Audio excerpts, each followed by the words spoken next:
actividades criminales gravísimas y numerosísimas, y porque ustedes tienen la necesidad de articular procedimientos que permitan asegurar que las acciones penales se ejercen siempre cuando hay que ejercerlas y no se ejercen cuando no deben ser ejercidas. Y no seré yo el que necesite remitirme, porque ustedes que llevan aquí toda la vida conocerán sin duda muchos más ejemplos de las dos cosas, de acciones penales ejercidas indebidamente contra personas que eran inocentes o de acciones penales no ejercidas contra personas que eran notoriamente culpables. Y eso es lo que arroja un saldo de impunidad del 96, 97 o 98%. Y hemos repetido muchas veces, ustedes me lo habrán oído decir en multitud de ocasiones, que esa situación de impunidad tan generalizada solo se explica sobre la base de un virtual colapso de todo el sistema. No es solo culpa ni responsabilidad del Ministerio Público o del Fiscal General, de la Policía Nacional Civil o del Ministerio de Gobernación, tampoco del organismo judicial y tampoco del organismo del sistema penitenciario. Es todo el sistema que no funciona. Pero el aspecto clave, la piedra angular de ese sistema es el fiscal general. Porque si hay un fiscal general que responda al perfil constitucional y también al perfil que el derecho internacional establece para figuras de esta naturaleza, entonces el sistema empezará a remediar sus males y de paso a remediar los males de los ciudadanos. Pero si esa pieza clave de ese motor no es la apropiada, el motor entero no funcionará y la situación solo empeorará.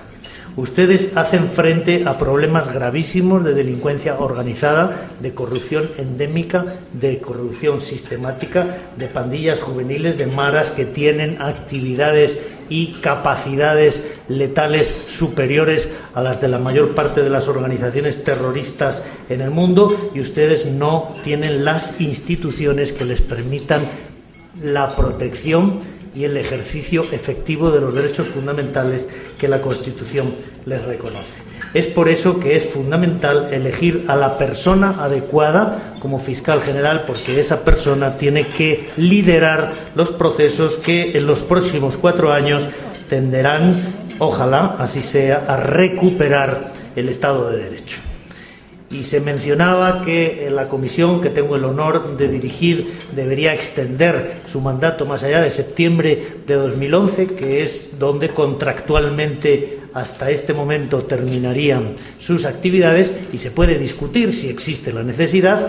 Yo he señalado que no soy partidario de que la CICIG extienda su mandato, aunque eso no significa que la comunidad internacional abandone a Guatemala en ese momento, pero si se considera la necesidad o la conveniencia, y tiempo habrá de discutir eventualmente un nuevo tratado, sin ninguna duda creo que lo primero que habría que rectificar sería concretar cuáles son las obligaciones de Guatemala. El tratado actual dice Naciones Unidas tiene que hacer esto y lo otro y lo demás allá, y también dice Guatemala deberá tomar en cuenta las recomendaciones, procurará aprobar las propuestas de reforma legislativa, dotará presupuestariamente a las instituciones, pero todos esos compromisos son genéricos, no hay uno solo concreto.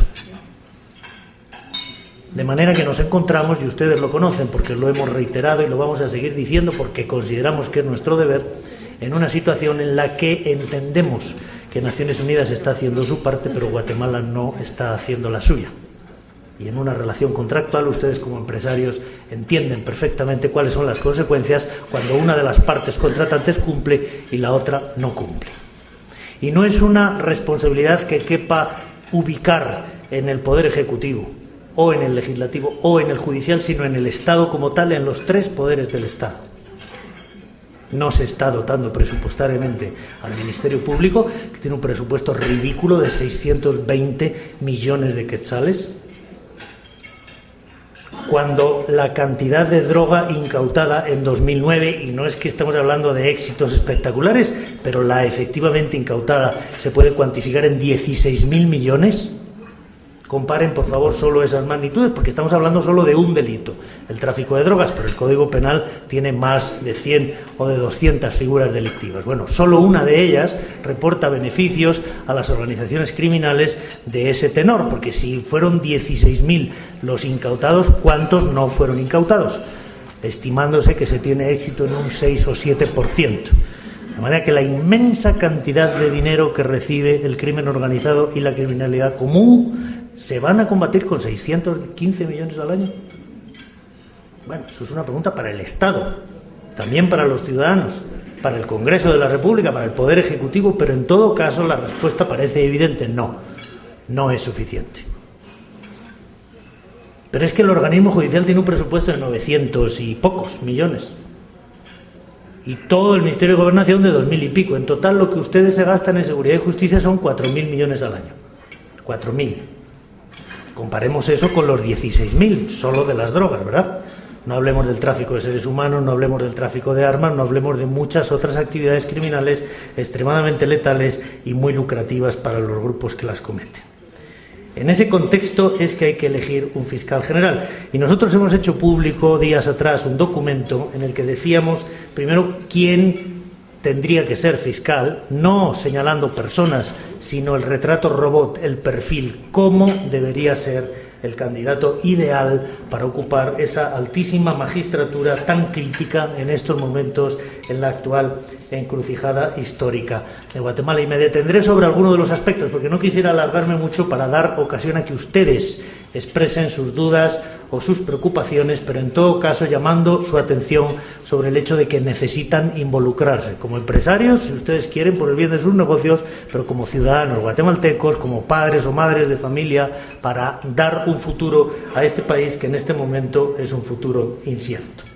Y nosotros decíamos que se tendría que elegir a un abogado penalista con experiencia en litigar, con experiencia en el foro, un abogado ejerciente, alguien que haya estado en los tribunales, que conozca por dentro los problemas, que no sea un político, que no sea un teórico, que no sea un catedrático. Bueno, puede ser un profesor universitario, pero alguien que conozca el problema de la jurisdicción penal en Guatemala, porque solamente de esa manera puede acertar con las soluciones. Pero eso, que sería una condición, yo diría sine qua non, de orden técnico, de orden profesional, está palidecido frente a la necesidad de que se trate de una persona independiente, de una persona con comprobada imparcialidad, de una persona que no esté en la agenda de las organizaciones sindicales, ni de las organizaciones empresariales, ni de los partidos políticos, ni del Colegio de Abogados, ni de las universidades, ni de los grupos de presión. Una persona de reconocida independencia. Y déjenme que les ponga un ejemplo, porque hay algunos países donde la figura del fiscal general es absolutamente independiente, pero hay países en los que ni siquiera esa figura existe. Hay un ministro de Justicia, pero no hay un fiscal. Y hay países donde, habiendo una tradición jurídica de siglos, el fiscal puede pertenecer al gobierno y, a pesar de eso, ser independiente. Y como estamos en la Cámara Americana, yo les pongo dos ejemplos que son públicos y notorios. La fiscal Janet Reno, miembro del gobierno del presidente Clinton, y el fiscal Alberto González, miembro del gobierno del presidente Bush. Su estatus jurídico era exactamente el mismo. Sin embargo, Janet Reno, recuerden ustedes, en el famoso affair de la becaria del despacho Oval, cómo pudo demostrar un ejercicio de independencia porque su prestigio profesional estaba por encima de los intereses del presidente en cuyo gobierno ella se integraba. Y es para mí el ejemplo más acendrado de alguien que puede ejercer con responsabilidad e independencia un cargo. Ese es el perfil que se necesita. Alguien tan independiente como fue capaz Janet Reno de permitir una investigación un poco desquiciada de un fiscal especial que se llamaba Kenneth Starr, que comprometió la institucionalidad y la gobernabilidad de un país, pero que era independiente. Y los ciudadanos tenían derecho a una investigación independiente. Y la fiscal general garantizó la independencia de esa investigación. Ese es el perfil de fiscal general que Guatemala necesita. Menos no un Alberto González que hace al dictado los informes jurídicos que convienen al gobierno, no es lo que Guatemala necesita. Y en esa lista, que ya se ha publicado, de los candidatos que presentaron ayer hasta las 6 de la tarde sus solicitudes, hay algunos que se parecen a Janet Reno y algunos que se parecen a Alberto González. Y ahí es la primera línea divisoria. Todos los que se parezcan a este segundo ejemplo, fuera, por favor. Y ese es parte del retrato robot. Naturalmente, como abogado ejerciente, ese candidato ideal o esa candidata ideal tiene que haber tenido relación con clientes involucrados en actividades delictivas, pero aquellas que son más graves, aquellas que comprometen más la seguridad del Estado, no puede